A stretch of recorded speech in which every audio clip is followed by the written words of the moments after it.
Oke, halo semuanya dan selamat datang.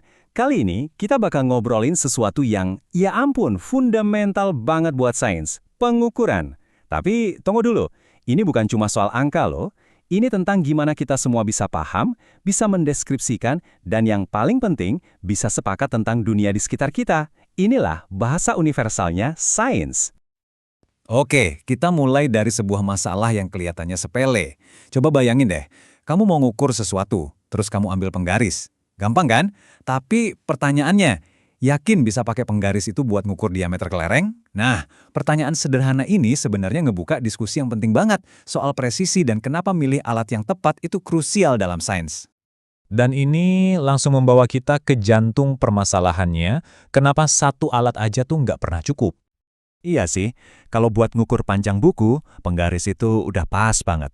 Tapi, begitu kita dihadapkan sama benda yang kecil dan melengkung kayak kelereng atau super tipis kayak kawat, kita pasti langsung sadar, wah ini butuh tingkat ketelitian yang beda. Setiap tugas itu menuntut alat yang berbeda. Jadi, kalau penggaris aja nggak cukup, terus gimana dong solusinya? Oke, mari kita kenalan sama beberapa alat yang emang dirancang khusus buat pekerjaan yang butuh presisi lebih tinggi. Kita mulai dari yang paling akrab dulu ya, si penggaris ini. Inilah titik awal kita, standar yang kita andalkan buat pengukuran sehari-hari.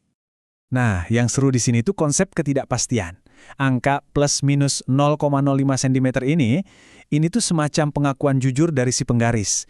Seakan-akan dia bilang, gue bagus, tapi ada batasnya ya. Hasil ukur lo bisa aja meleset sedikit segini. Jadi, ini adalah rentang kesalahan kecil yang harus kita terima. Nah, balik lagi ke kasus kelereng tadi. Jelas kita butuh sesuatu yang lebih jagoan kan? Disinilah jangka sorong berperan. Alat ini emang sengaja dirancang buat ngukur hal-hal yang lebih rumit, misalnya diameter luar atau bahkan diameter dalam. Dan lihat deh angkanya. Ini lompatan presisinya kelihatan banget. Ketidakpastiannya 10 kali lebih kecil daripada penggaris. Nah, ini dia alasannya kenapa jangka sorong adalah alat yang tepat buat ngukur diameter kelereng kita secara akurat. Oke, kita naik level lagi. Sekarang kita lihat alat ukur panjang pamungkas kita. Dan gimana alat ini bisa ngukur sesuatu yang luar biasa pipis, misalnya sehelai kawat. Tingkat presisi ini, wow, luar biasa. 100 kali lebih presisi dari penggaris standar kita. Makanya, mikrometer sekrup ini jadi alat wajib di dunia teknik dan sains tingkat lanjut, di mana kesalahan sekecil apapun bisa jadi masalah besar. Tentu aja, sains itu nggak cuma ngurusin panjang doang. Buat massa, kita punya berbagai jenis neraca. Buat waktu, kita pakai stopwatch. Intinya, setiap besaran punya alat spesialisnya masing-masing. Oke, alatnya udah ada nih. Tapi, gimana caranya kita mastiin kalau 1 kilogram di lab saya, itu artinya sama persis dengan 1 kilogram di lab lain di ujung dunia? Nah, untuk itu, kita butuh bahasa yang sama. Jadi, poin paling krusialnya itu di sini. Kita harus sepakat dulu, apa sih yang sebenarnya lagi kita ukur? Dalam fisika, hal ini disebut besaran fisika. Ini adalah konsep-konsep dasar yang bisa kita kasih nilai atau angka. Biar gampang, bayanginnya gini deh. Cuma ada beberapa besaran pokok. Ini tuh kayak huruf-huruf di alfabet. Dari huruf-huruf fundamental ini, panjang, massa, waktu, kita bisa membangun semua besaran turunan lainnya. Kayak luas, volume, sampai massa jenis. Besaran turunan ini ibarat kata-kata yang kita susun dari huruf-huruf tadi. Nah, supaya semua ilmuwan di dunia ini ngomongnya nyambung, kita punya yang namanya Sistem Satuan Internasional atau SI. Sistem inilah yang ngasih definisi universal yang sama buat semua besaran. Jadi, 1 meter di sini ya sama aja artinya dengan 1 meter dimanapun kamu berada. Punya bahasa aja nggak cukup. Kita juga butuh tata bahasanya atau grammarnya, aturan main yang memastikan cara kita menyampaikan hasil pengukuran itu jujur dan jelas. Disinilah angka penting berperan. Ini bukan sekedar angka biasa loh. Angka penting ini adalah cara kita bercerita seberapa presisi alat yang kita pakai.